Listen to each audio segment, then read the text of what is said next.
So thank you very much, y'all, for joining us today. And yes, I do use phrases like y'all.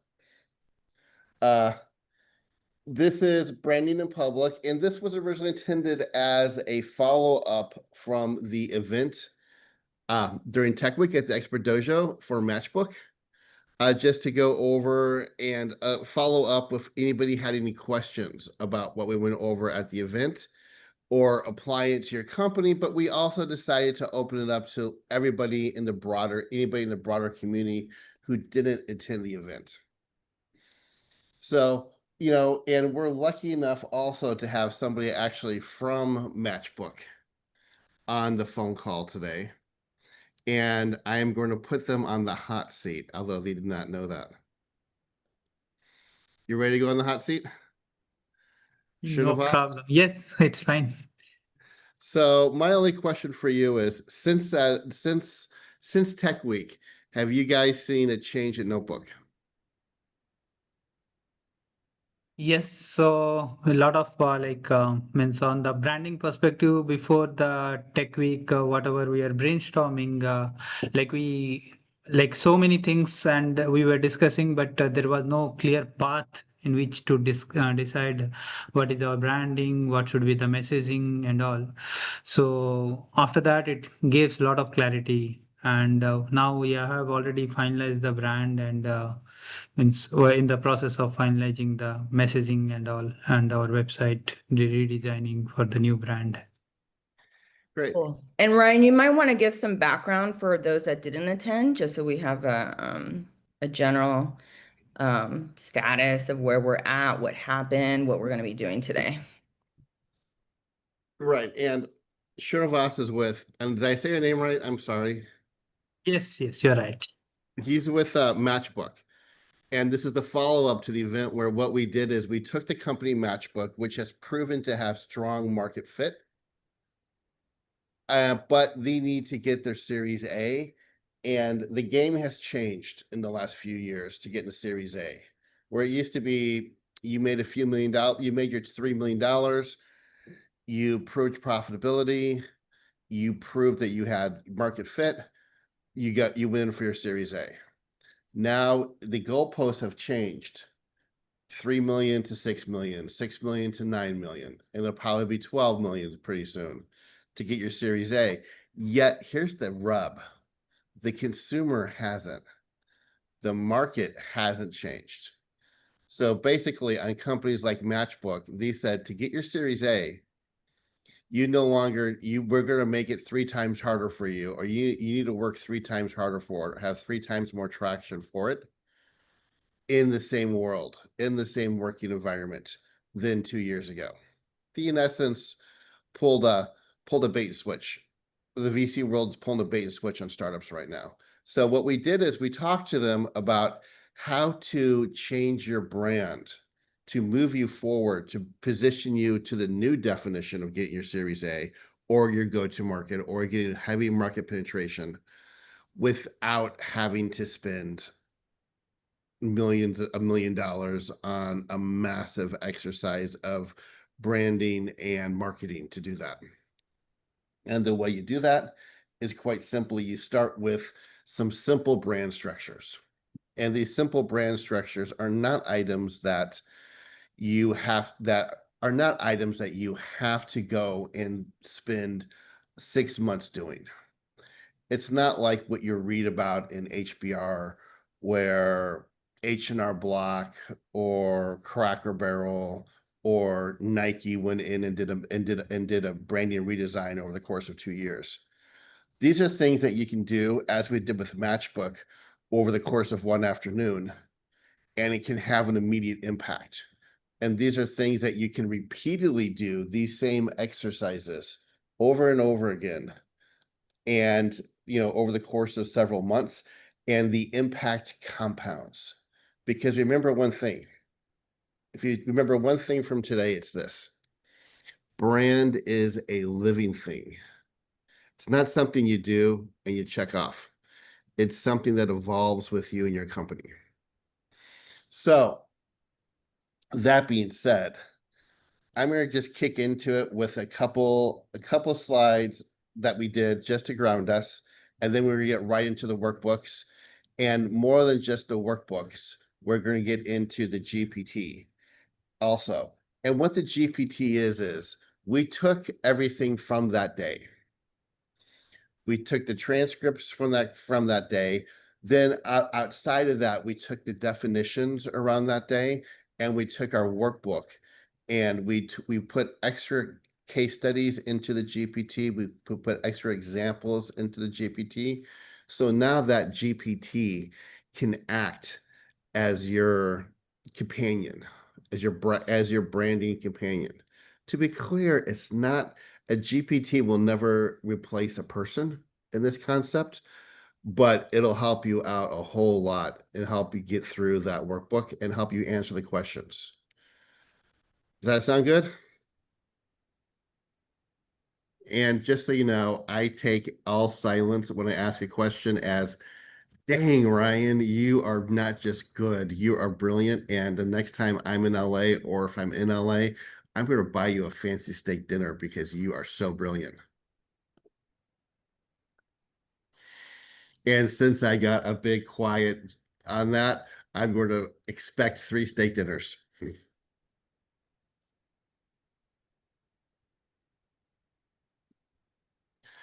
Yeah, And I mean, sounds great. Thank you for, doing the recap and also explaining the mechanism behind the GPT. That was really cool. Yeah. yeah, I mean, the GPTs are extremely helpful. Again, they're not a replacement for it. And sometimes just asking a person who has no branding experience, even some of these questions, you'll get better insights than GPT. But yeah, the GPT is extremely helpful. I'm just going to hit a couple slides. And if you're at the event, you saw these slides just to ground us. Up until recently, everything behaved more or less truly in funnels. It was not because that was how people behaved. It was because how we were able to funnel them or control their behavior in the tech stack. You got an ad. You got an ad, you clicked on the ad. You clicked on the ad, you had to go somewhere. You had to go to a website.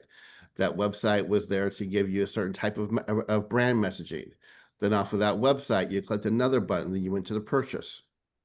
That was designed funnels. That was how we had to, we had to go through our digital experiences because we were limited. Then came social. Then came the rise of all the review sites. Then came AI. Then all of a sudden, social is no longer so. And before, social was one channel. You were on Instagram, you stayed on Instagram. You're on TikTok, you're forced to stay on TikTok. You're on Amazon, you're forced to stay on Amazon. These days, TikTok, Instagram, Amazon are all literally pulled into each other. You have a high chance of your YouTube or Instagram content showing up in your search results, for example. You have a high chance on Amazon to be given what's called endemic ads or endemic products. And all that means are products outside of Amazon. You're pushed from within Amazon outside to other websites. And in the B2B world, this means the buyer journey has completely changed. It used to be you did your research, you went to a few trusted review sites, you got your few trusted review sites, you got your matrix that broke it down really simply. You went from 10 products to 5 products, then you went to each website to explore more. That was how B2B worked, the buyer decision worked before. These days, you have various AIs that you go into. You have a plethora now of review sites. You have the rise of social and B2B. So now it's no longer that linear funnel. But the one thing that holds it all together, the one thing that's the glue in the middle of all of it is your brand. Your brand is at the center of it. And as I've told Matchbook a few times, your brand has nothing to do with your logo. That's your brand identity. Your brand is consistently giving the same message of who you are and consistently communicating your core value. So to your buyer or consumer, that's all your brand is. And Right. Fine. Can I ask a question about Amazon? You mentioned like some Amazon, when you search there, they will be you will be directed to some outside places. Can you say that again? Sure. Amazon is doing a couple of things right now. One, Amazon has launched their own ad network, and in their ad network, you can do what's called endemic ads. Those are ads to products that Amazon doesn't actually sell. Oh, okay. Yeah. So you can actually be pushed outside of Amazon to other websites to purchase. Now, there's rules around the type of endemic ads you can run, and you have to be an Amazon partner to be running them, but they push you outside. Amazon has been testing their own social network, and their own social network will be tied into other social networks. So you'll very easily be pushed outside of Amazon into other social networks, but then still purchase through Amazon's affiliate program, causing this really crazy journey where you can start in Amazon, you can end up outside of Amazon while still without realizing of purchasing in Amazon. Oh, does like regular consumers can experience that? I've never seen it actually. Endemic ads, regular consumers can experience. The social platform, Amazon is planning on launching it probably, they say Q1, which probably means Q2 or Q3. And they've run some tests of it, and the tests they released to all consumers just on short tests. And all that we know for sure is that the test didn't work out as well as they liked, and it's going to look very different than the tests. But we do know that they're following now that program where on Amazon, on their social platform, it pulls out. Amazon is also now what they're doing now is they're, in essence, it's not the term they use, but they're licensing their reviews. Mm-hmm. So now their reviews can be used by other product sites. Interesting. Yeah. So Making it a crazy ecosystem that is completely, you don't know where you don't know where your content, you don't know where you're going to be sold after. yeah. You mentioned the Amazon social network is like they're launching a new social app or something similar. It's going to be in platform. Oh, in platform. Okay. Yeah. And it's not going to be social like you're used to with sorry, I'm tongue-tied this morning, with Instagram. Yeah. It's going to be more social as you're used to on LinkedIn. But instead of LinkedIn being business focused, imagine it being product review focused. Oh, yeah, I see. Interesting. Thank you. And this applies equally to the B2B world. Are you in e-commerce by any chance? Yeah, I'm in e-commerce for the past 10 years. So Okay.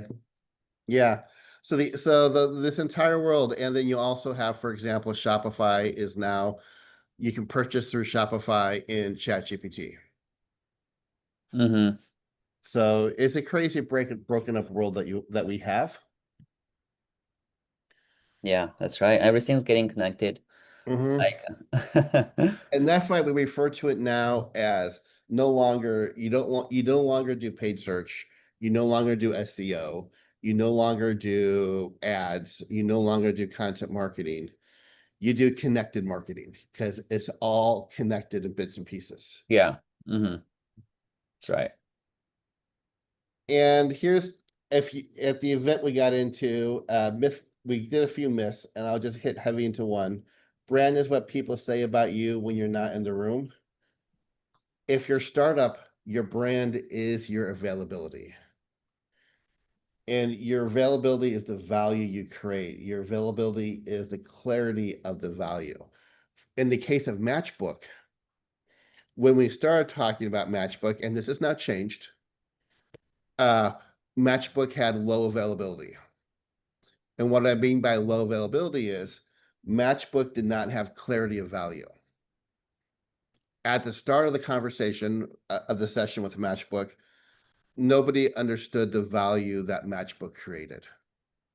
if you don't understand the value Matchbook's created, your solution is not available to that person because the person's not buying the solution, the person's buying the value. So that's what I mean by your availability is the clarity of value. Now, by the end of the session, and now today, Matchbook has made huge strides in just a few weeks. And now their availability is skyrocketing. Is that safe to say? Yes. Now their solution is more available. And now their brand has more relevance. So that's what we mean by your brand is your availability, particularly for a startup. And this holds true as much for B2B as e-com, as D2C, as luxury, as anything else in the world.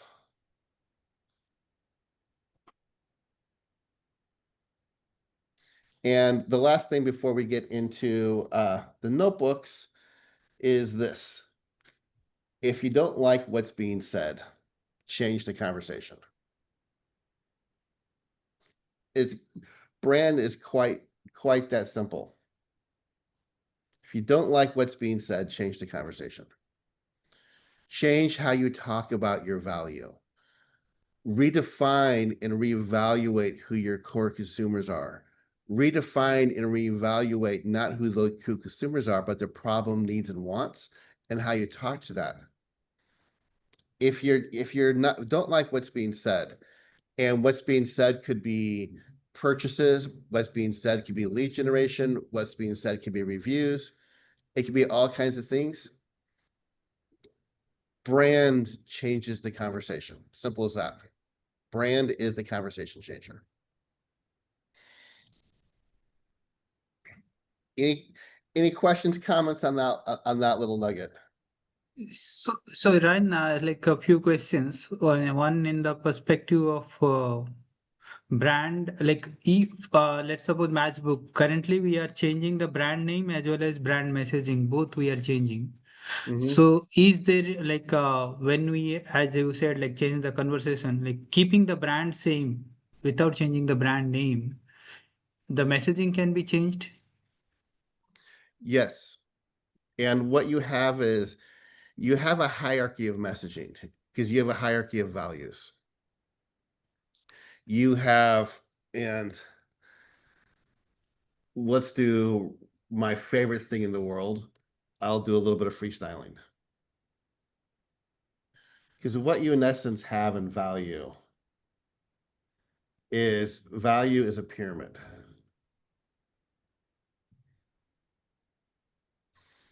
But the one thing that's different about value, and this is where the funnel came from and was distorted. Value is a pyramid that's inverted.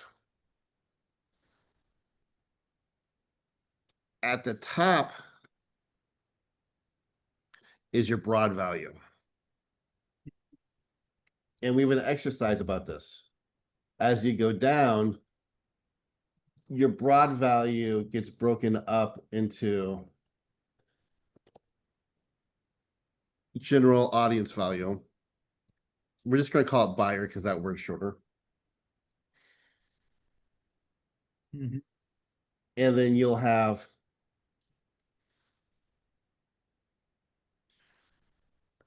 two to three. I'm a big fan of the rule of three. So I will always say three. General buyer value. And then underneath those general buyer values. So you're telling that you have three type of buyers or Yeah. three different personas. It could be three different personas, or it could be just for that one persona. Because keep in mind, in the B2B world, you seldom have one buyer. You have the person using your product, that's one buyer, and you have the person who is making the procurement decision or okaying the budget, that's another buyer. Okay. And that might all fall under one ICP, they might fall under two ICPs. In the e-com world, let's say you're selling something really simple. What's something you're selling? A notebook. Mhm.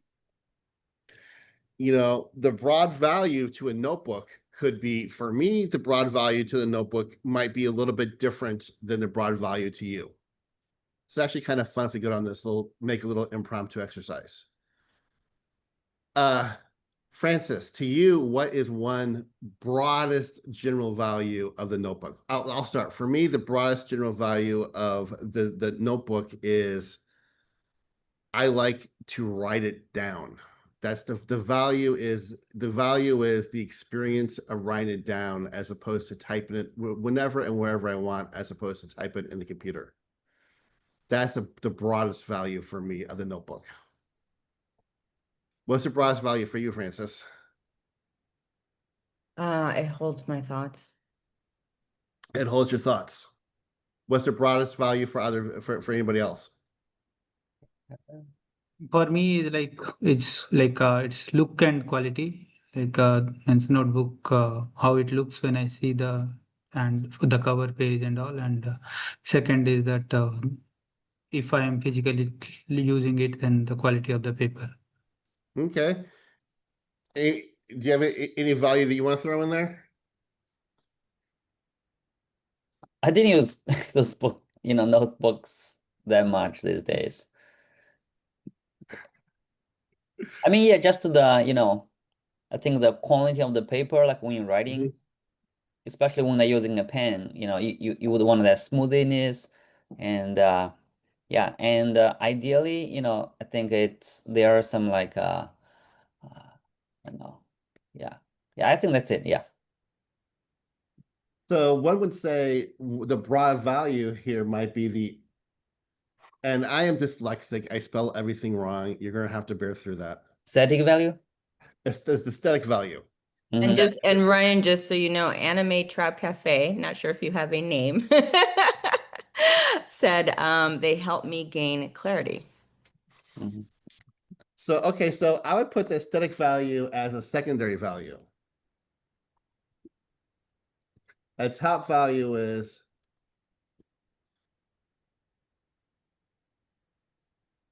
they help Yeah. us capture us. Yeah, the practical value, right? Yeah. Mhm. Then they have the aesthetic value. Then they have the physical value. And then they have the third value that got brought up was I'm also blanked on the right term. Is Quality. what? Quality? Well, that goes under physical value. Okay. The Price. fuzzy make me feel value. Oh, okay. Fuzzy make me feel value. And here's the other thing. When you're doing brand exercises like this, we're not talking about marketing, messaging right now. Use whatever language makes sense to you. Oh, yeah. And then once you get clarity on the concepts, then you can go in and finalize the messaging, or you can hire somebody to finalize the messaging. But you can't do anything until you got the clarity. So we just broke this down to 3 things. And then underneath each one of these 3 things, I can put 3 more. For the aesthetic value, I like the leather. I like, as you said, the nice hard full pages. And I'm a notebook person. And to me, things like little details like the binder is important. All those go under aesthetic value. But maybe physical value might be the page weight, having the lines on the page. And the fuzzy make me feel value might be the feeling of connection and clarity it gives me. The feeling that I'm writing and capturing my thoughts. But you see how all those can ladder up to one ICP, or they can ladder down to several different ICPs all at the same time. So I kind of diverged out, but does that answer your question? Yes. Means if I take a matchbook example, just to draw the similarities what you have told.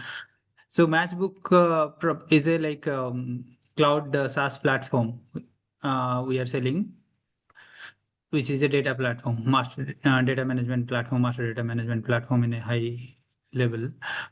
So the three ICPs will be there.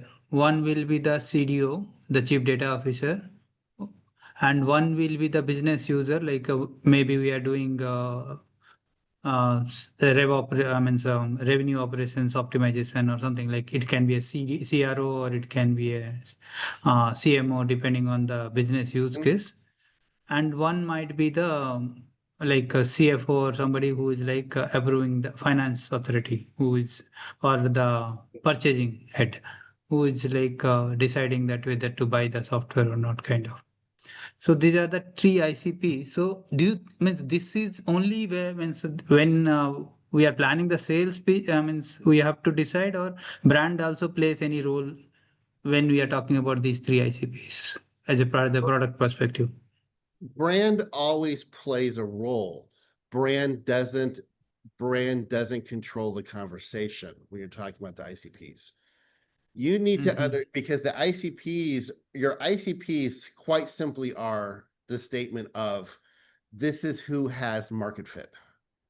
This is who has the, I'm sorry, this is who has the need for the value that we're creating. Therefore, this is the market fit. That's all an ICP is.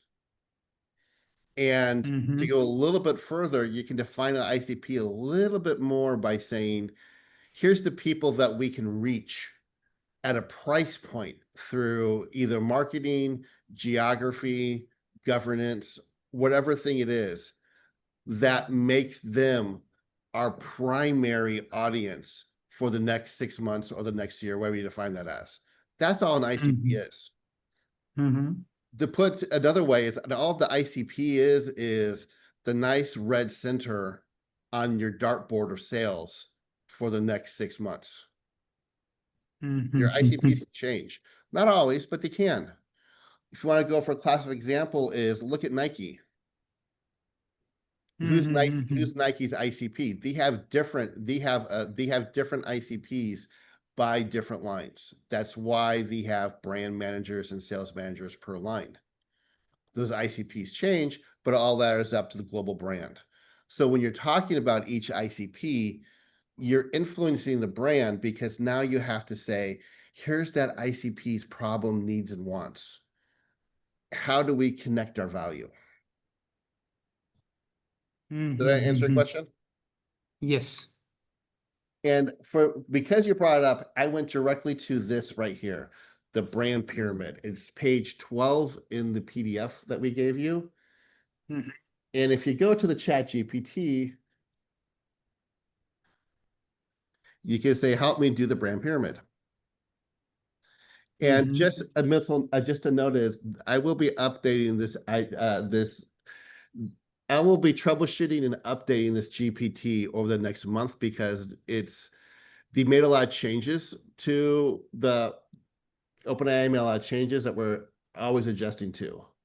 So help me do the brand pyramid. And I'll go into it and I'll say page 12 of the workbook. So what this will do is, once I do this, it'll give you a whole bunch of generalities about it, and it will set you up to do it. And it'll also walk you through the example that we have in here. Luckily, you have me. But you see, it'll tell you the brand pyramid. This helps you translate what you offer into what people feel and who they become. And here's why I went to the brand pyramid. So I just want to show you that in the GPT, you can ask about these pages and it'll help you fill them out. It'll help you not fill them out, but work through them. I went through the brand pyramid, and this is something that we did. Have you all heard of brittle water filtration? Brittle water filters. I worked on brittle water filters a while ago. Oh, great. Using it. Then this will make you cringe and make you happy. I worked on brittle water right after they had the scandal that most of their filters actually had bacteria in them. So as you poured water into the Brita water filter, you're actually making it more bacteria, not cleaner, dirtier. So they fixed the product problem and they made it the best water filter. What you have now is the best water filter. But they had a major brand problem. And so what we did is I was part, we came in, I was part of a team, we came in and we worked with them and we identified different ICPs, 3 different ICPs, and we made this brand pyramid for each ICP. This ICP, you could say, was for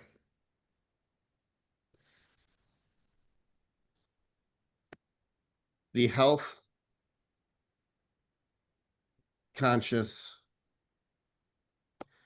full-timer. And by health conscious full-timer, I mean this ICP was for a person who wanted to be very health conscious. They worked full-time at their job. They wanted to feel better, not only while they were working, but as they left work, they wanted to feel better. All over social media was drink more water, drink 12 glasses a day. If you're sitting at your desk working, always have a water with you. And you will feel better when you leave work. You'll be more energized for your after work life. That was all over social media at the time. Yeah. And Ryan, super quick, just for Jay, I hope I'm saying that correctly. Could you really quickly define what ICP is by your definition? Because I know you have a very distinct one, and we got a question about ICP, ideal customer profile. Yeah, to me, an ICP is, first of all, an ICP isn't fixed. ICPs are always changing. As you grow, as you expand, as you move into new markets, you better bet your ICP is changing. If it's not, then you're going to be losing money and you're going to be mismatched. Because what an ICP is you say an ICP is, here is the core person that we want to buy from us, that we want to buy a product, buy our services. That's all it is. Here's the core person that we believe gets the most value for out of our services, that will be the easiest persons to sell us to at the lowest cost. And then your ICP radiates out from that. Like an ICP for the notebook, for this notebook, might be people who are traveling on the go, because this is a travel size notebook, pocket size notebook. But then the ICP radiates that out from that, because an ICP allows you to define how you're going to sell it and where you're going to sell it, and it allows you to create brand messaging around it. And then your ICP radiates out, because it might not just be for travel people. A second degree off of that ICP, maybe for people who just want to capture their thoughts around the house on the go. It fits in their pocket. So that's what an ICP is. And some companies, particularly startups and particularly companies doing their first go-to market, will often, and I think it's a very good idea, focus on one ICP and one ICP only, because it allows you to make that market entry, make a name for yourself, start developing your brand in the market in a very easy, controlled way. You're not lost, you're not everywhere, you don't have mixed messaging. But as you grow, you'll generate more ICPs, and you'll be talking to more ICPs at one time. For example, Matchbook, I'm guessing, but you probably should have at this point around 5 ICPs. And Ryan, super quick, Tasneem has a question, and feel free to ask it, but I'll share. There is a question on how do you go ahead. Yeah, go ahead. Happy Perfect. to say it. How do you differentiate between your ICP and customer personas? That's a good question. And you'll get different answers to this, but they all will generally say this one answer is the thread that goes through all of it. Your personas are meant to be the broad range of the audience that you're talking to. For example, in the dartboard example, let me pull up an image of a dartboard. That'll help me talk to you about it. Your ICP, boop, boop, boop, hold on. Your ICP is, how do I get this full image? There, I don't know. There we go. So your ICP might be, is this bullseye and this circle right here. It's a very narrowed down version of your persona that you can really key into your core targets, that can be used as a unifying tool that brings your sales, your brand, and your marketing together. Your personas are still are broader and wider. Your personas are there to define your market and your audience. So your market and your audience, for example, for Matchbook in the B2B world that provides data clarity and allows you to make clearer decisions through use of your data, their personas might be very broad. Their personas might be CMOs, CFOs, chief data officers. Not even that. Their personas might really be people who are generating a lot of data.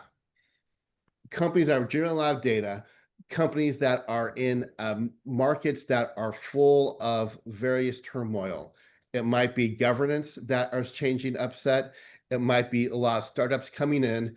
And these are also companies that are in large amounts of movement, companies that are trying to grow rapidly or in a state of transition, growing from the band of 10 to 30 million to the band of 30 to 60 million over the course of 1 year.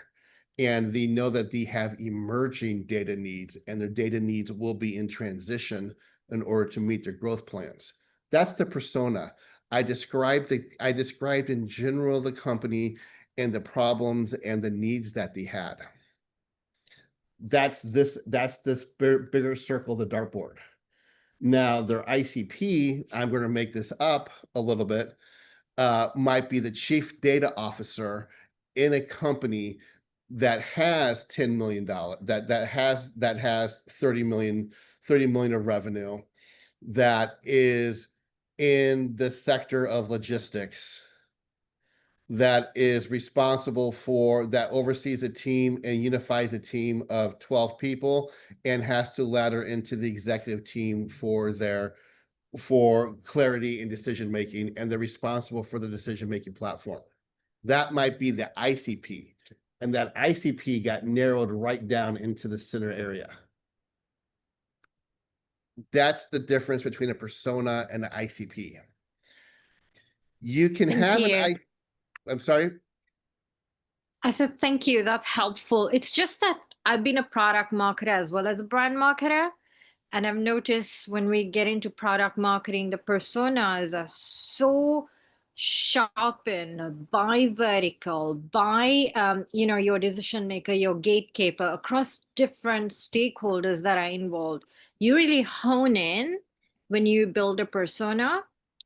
So yeah, that's where the confusion was. But I think if you're looking at overall brand campaign, I'm thinking it would be a lot broader. Personas would be broader, and then you narrow in on your ICP. Right. Maybe it's a different in functionality that how you define the two. And that's one of the tricks. One of the elements that, and you'll find why I'm always defining. Because in today's world, everything has been defined. Everything's defined almost differently in every different vertical and every different category.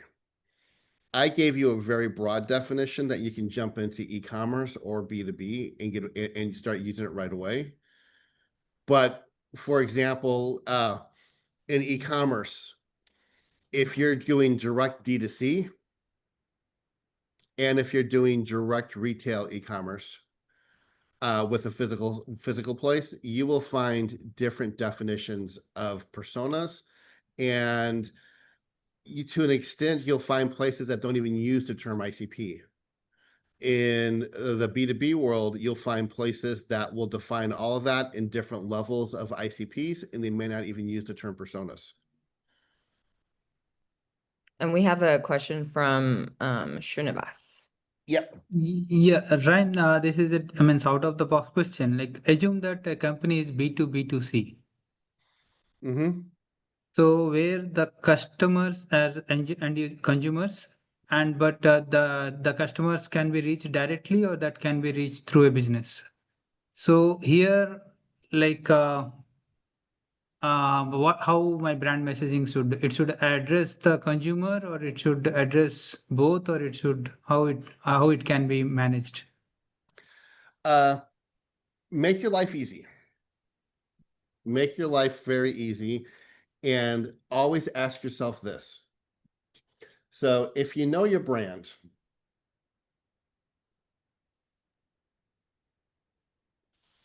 so you have a continuum here. And So if you know, maybe means you can take a small example like a healthcare brand, health tech brand, and the end user can be means B2C product, but to reach the B2C, it is routing through hospitals or through diagnostic centers and all, like they are B2B channels. So here my messaging should be concentrating on the consumers, what is the problem you are solving Mhm. and how they are benefiting, or it should be like address both, like how the I mean clinics are benefiting as well as the person is benefiting. Yeah. So here you go. This wonderful diagram here is this big circle is your brand, Mhm. and this your brand encompasses all. And just stay with B2B to C because it's easier. And I have a funny story about for you that if you have time later. Uh, first of all, the C doesn't matter unless you speak to the B, right? Unless you nail the B, the C doesn't matter because it's business to business to their consumer. So the first thing you have to understand is you have to understand the direct need that this person has. You have to be able to assign the value that your brand is creating to this person's need, to the B's, to the business need, the business buyer's need. Because if you don't do that, there's no shot at, there's no point of having a C involved. Then what you have to do is you have to understand because the C doesn't care one bit about you. The C cares about the value they're getting from their buyer. So you have to understand the value that the consumer gets from the buyer. Now, you can't do that from specific buyers in most cases, unless in most cases you can't. There's some limited cases where you can when the B2B to C is so big. But in most cases you can't. So what you have to do is you have to create a value chain. You have to say to the buyer here, here's the value that we create. And now this value that we create for you allows you to pass this value on to the consumer.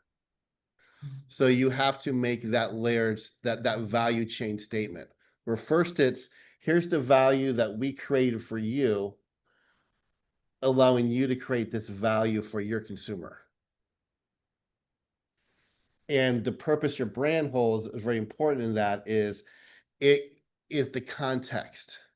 So that if you have a strong brand, you make this buyer's sale to that consumer that much easier because now you become more than just a service provider to the buyer. You become a sales tool. Work with us because we use Matchbook. They're the best in class for this. And look at their brand. They're one of our partners. So that's how you go around the B to B to C world. Is you have to be doing that little bit of a leapfrog. Value to the first business, and then the value of the business to the consumer. And you have to understand both.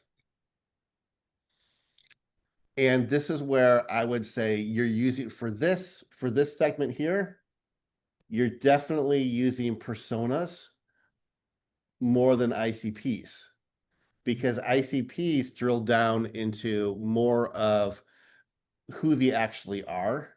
so you can really nail them, whereas personas are slightly more esoteric on why they are. And this allows you to be much broader on this end.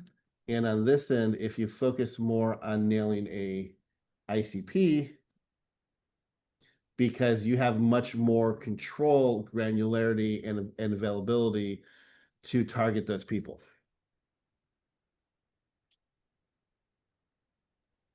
Hey, Ryan, we have about 10 to 15 minutes left. All right. You're getting a lot of love in terms of the pyramid example. Is there something you want to take everyone through for these last round? Well, all these questions come back to the pyramid example, so I want to hit this really quickly. Yeah, does that sound good with everybody? Cool. So here's how we do the pyramid. Here's how you do the pyramid example. You make the pyramid, and this could be how you want to break it up. You make the pyramid for each of your primary, we did it for personas. You could also do it more granular for ICP. And in the B2B world, we've done this for both the brand team and separately for the sales team, because they have slightly different use cases, but it works exactly the same each way. For the pyramid, you start with your basic foundational values. Brita water filter systems. What does it do? This is the product, the functional value. It creates cleaner water. Now, what's an outcome of cleaner water? It's noticeably better tasting. It is. It's cleaner water. That's one outcome. It's noticeably better tasting. What's an outcome of noticeably better tasting? It becomes, you drink more water. And if you drink more water, you become exhilarated and vitalized. You become exhilarated and vitalized, you can go out more. You can do more of what you want. You can now work out more. You can walk your dog more. You can go to painting classes more. You can do whatever it is that you want to do more because you're exhilarated and vitalized. And you're happier doing it because you're exhilarated and vitalized. So that what does that mean? It transforms to a better you. So now we have a pyramid that takes you from product functionality, our water filter, our water pitcher transforms to a better you, because it makes you exhilarated and vitalized, noticeably better taste, and cleaner water. This allows you to take your product from the most basic values it has, functional values it has, to a brand message that goes up and down. And that seemed to be a subtopic that came up in a lot of the questions today, so I just wanted to run through that. Any questions on that?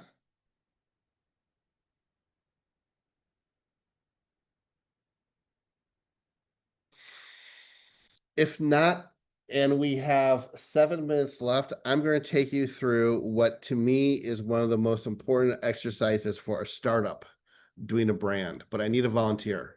Who wants to volunteer? Are you Can you please volunteering? repeat? I Yeah, want to can be you the please repeat? volunteer. Oh, everybody wants. But what was your question first? No, I couldn't hear last. Can you please repeat what you said? About the pyramid?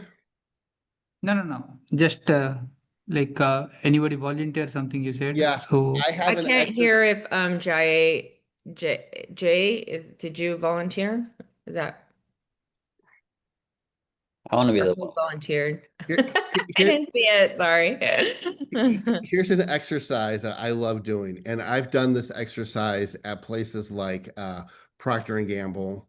I've done this exercise at a number of places and a number of startups. We've helped build the growth strategy for 2 unicorns. We designed it, and this simple exercise was at the core of the growth strategy for 2 unicorns. And it's an exercise that I highly recommend that you do every day for 5 minutes for a month straight, every day, just for 5 minutes, and it will transform the way that you approach your sales and your marketing and your brand. And it's an exercise with one simple rule. And this is also the exercise that you'll find in the notebook on page 3. Say who you are. The simple rule is tell me in one sentence, in under 30 seconds, what your company does without ever mentioning your company, your products, you, or any employees. And by saying you can't mention that, you can't imply it either. And the person you have to say this to another person, and the person you say this to is meant to cut you off the minute you break a rule, not even let you finish the sentence. We have a lot of hands raised. So we have Jay had initially, and Julin, I'm sorry if I'm not saying your names correctly, please let me know. And Tasneem, but Jay and Zulin were the first two. What's your quick questions before we do this fun exercise? I love this exercise.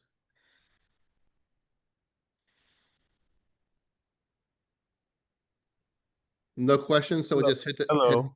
Yep. Yes, it's Jay. My question was about the pyramid. I was like, is this associated with brand strategy? Yes.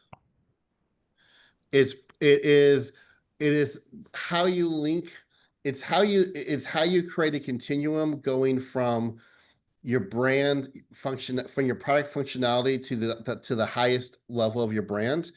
And when you nail that, it allows you to make a brand marketing and a marketing campaign that's all tied together. In the case of Brita, it allows you to create a brand that says Brita transforms to a better you. And then allows you to create a marketing campaign because each level of the pyramid was actually a different type of marketing campaign down to the lowest level, which was direct sales. Got it. Do you think, sorry, I really want to go back to the pyramid if that's okay. Do you think, just building off what you just said, do you think this is literally an intersection or amalgamation between product marketing and brand marketing? Because product marketing focuses a lot more on proof points, on customer pain point, addressing customer pain points. So just wondering, because I've been on both sides. One of the, for example, and Brita is a great example for that, just happens to be. A big problem that they had was they had an artificial, all these separations between product marketing, brand marketing, performance marketing, all of that, they're silos that are artificially created, often for good reasons. You have to have teams, you have to have specialities, but we often get stuck too much in those specialities. What this brand pyramid did is exactly what you're talking about. It forced, and not just a force, it gave a context so the product marketing team and the brand marketing team could work together and create a fluid message that at transitioned. So here, for example, the transition happened right at the No Sweet Better Taste. That's where the product marketing team took over and the brand marketing team stopped. And the brand marketing team was really focused on transforms to a better you. And then they went into Exhilarate and Vitalize, and that was brand and brand marketing. And the marketing teams, the general marketing teams, owned this space.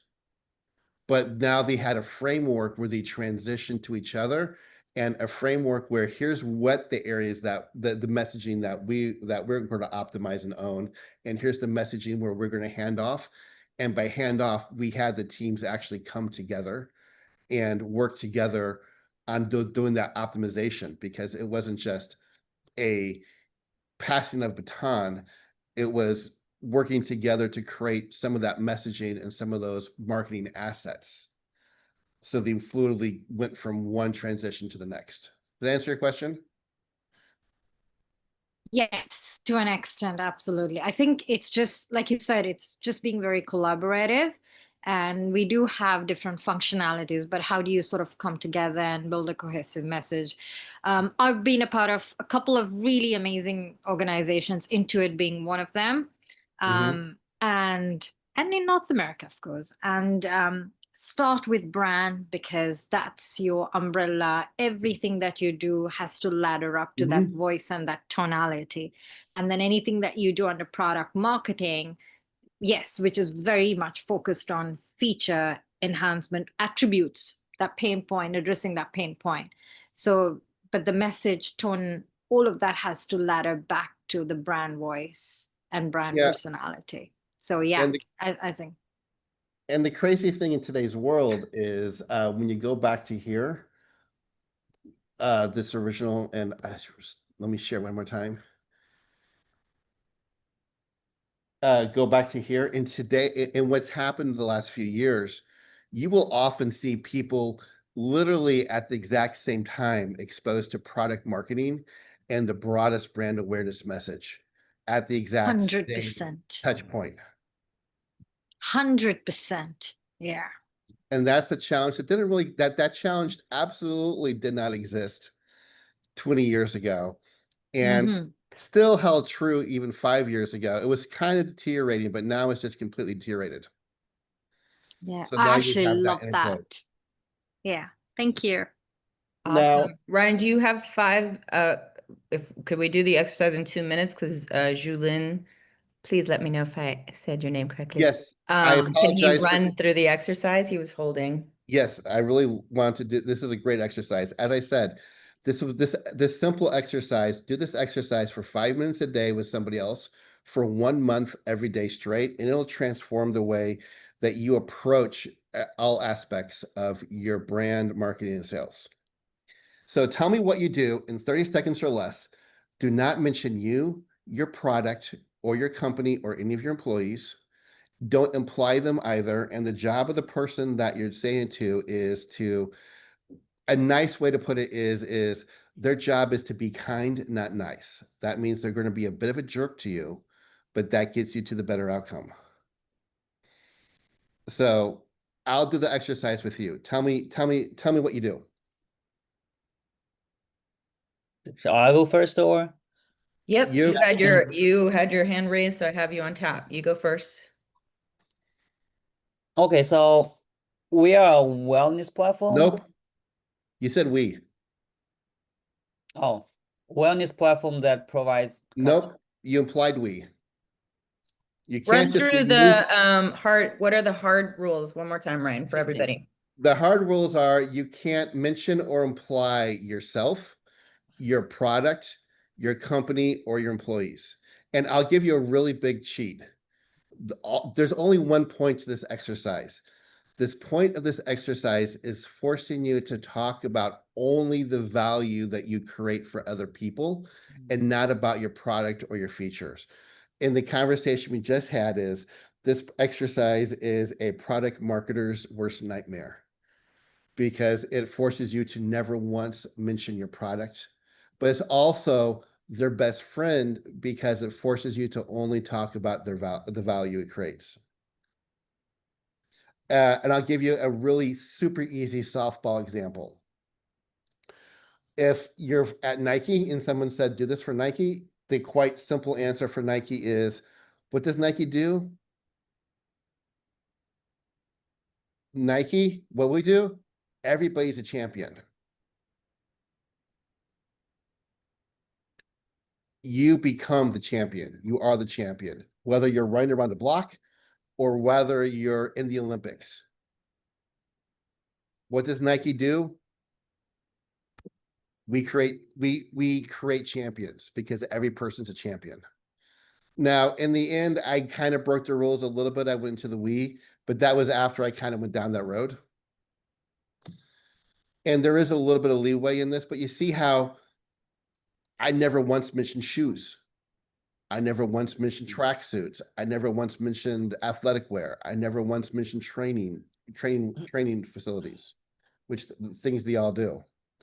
Oh my God, now I understand. And we do that by having the best performance shoes in the business that's been worn by that's been worn by over 400 gold medal winners, which is twice as many as Adidas, who only has a 98.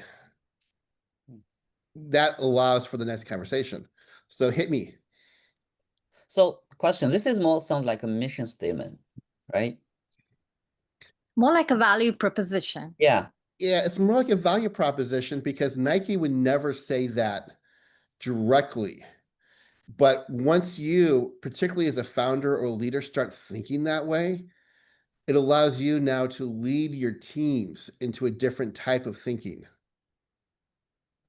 The goal of this exercise is not for you to use this. It has been used to create marketing messaging and brand messaging, but the goal is to change your mindset. And this is extremely powerful in the technical world, in the B2B world, because where most founders are product people or technical people, and they think in product feature set. So if you nail this, it may give you your marketing message. It may not, but it'll change the way that you lead teams. It'll change the way that you think about it. And you'll change the culture of your company because you've changed the way you think about it. That's the true purpose. Okay. So let me try. Mhm.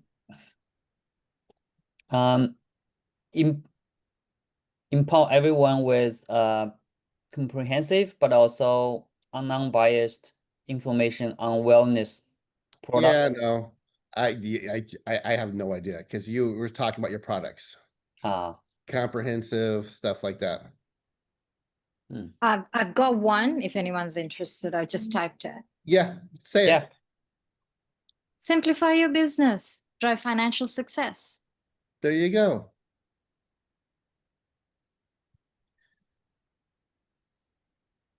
And do that and simplify your business, do financial success. Intuit. I knew exactly, even if you didn't tell me Intuit before, I would have guessed it was in that sector. Because I knew people are smart people. And that's what brand taps into. Brand taps into the intelligence in all of us. And I knew the context without knowing what company was for. And that's also happens to be a really great refined marketing message and a brand message. But now if you give that to your other teams, give that to your product teams, give that to your social person, now you've given them the guiding light of who your brand is.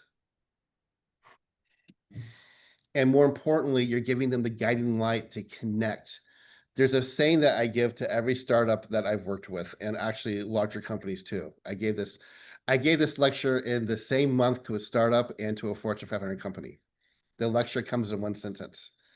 How many people do you think care about who your product is, about your product? 2. Zero. I would say they care about what you have to bring to them. You see, I always go for a fun twist to it. I always say 2, you and your mother. Oh yeah. So this exercise is just meant to get ingrained in you and whoever's doing it, that mindset. There is no wrong answer or right answer to it. There's just making your mindset shift is all it is about. All right. Should we give Julien one more chance? Do you want to try Yeah. one more time? And then we will be wrapping up for the day. We fortunately have to jump on a plane today, so we still wanted to make time to have this workshop happen for everyone. And we'll be sending out the recording in the next, if not today, in the next couple of days for sure. Okay. So it's like a non-biased information for anyone who concerned about their health. It's still about your product. I'm gonna ad-lib this from what you've said, concerned about non-biased information you said about concerned about your health. No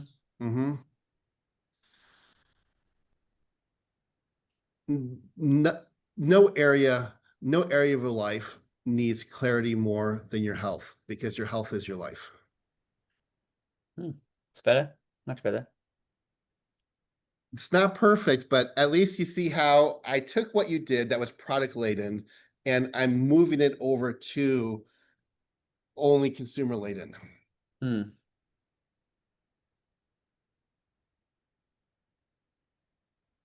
I like it. Thank you. And here's the beauty of it. Do this exercise in your company with like 5 different people. And like I said, there's no wrong answer. So you'll get 5 different answers. And then you'll start getting incredible sparks flying.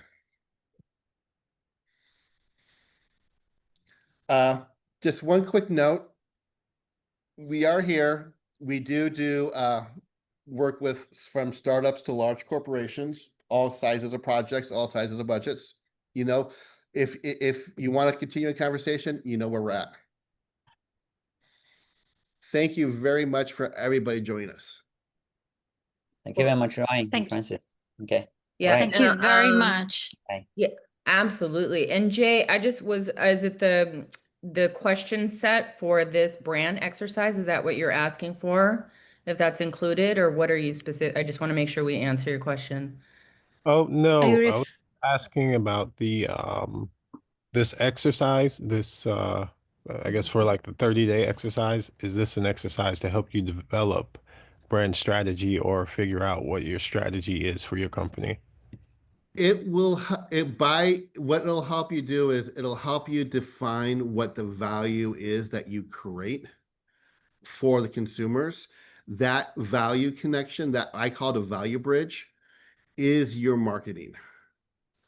Because as we said, people don't buy your product, they buy the outcomes. And they don't really buy the outcome even. You could argue they buy the transformation the outcome gives.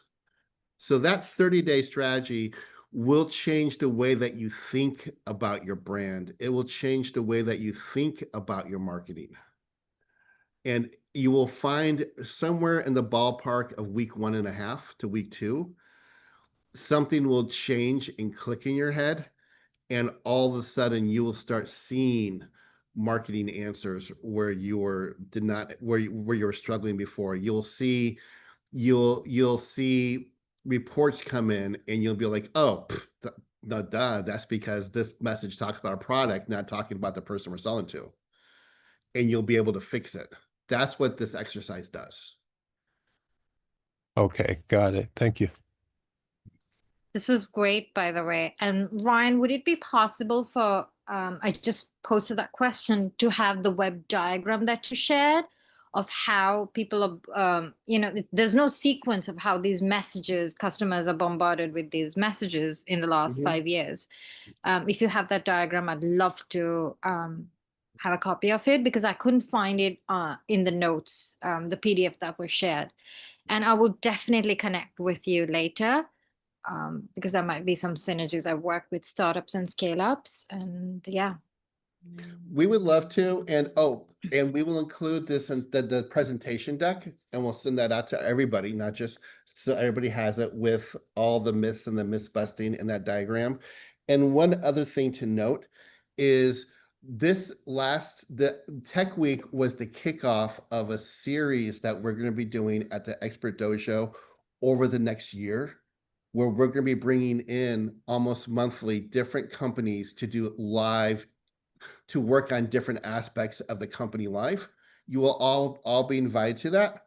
And then we're also going to kick off a series of deeper engagements after that.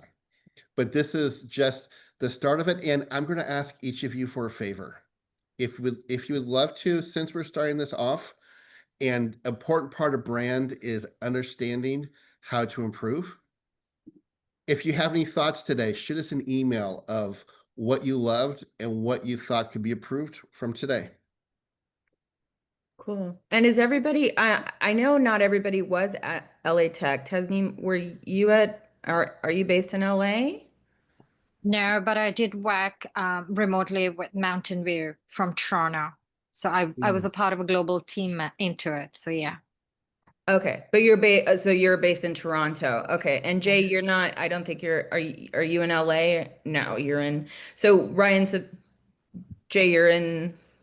No, I'm based in Atlanta.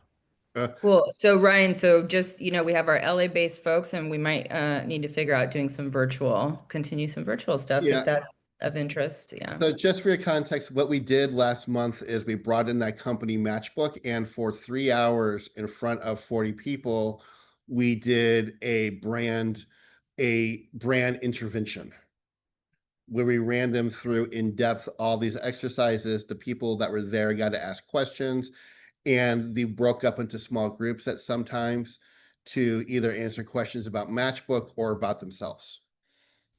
And we're going to be doing more items like that throughout the year. And as Francis just said, we're going to figure out how to better include all of you all who can't physically be located in LA for those sessions. Brilliant. Thank you. Awesome. All right. Thank you so much. So like I said, we'll be sending these out. We are traveling today, so we'll have to see if I get all this stuff to our team and see. But this will be coming out in the next couple of days or so. If you guys could have some patience with us. Thank you so much for your time. We really appreciate. We know you showing up today is we value your time, and we hope we brought some value to you. All right. Thank you so much. Have a wonderful rest of your Tuesday. Thank you. Thank Thanks. you. All Thank you right. very much. Yeah. And feel Thank free you. to send any questions. All right. Bye.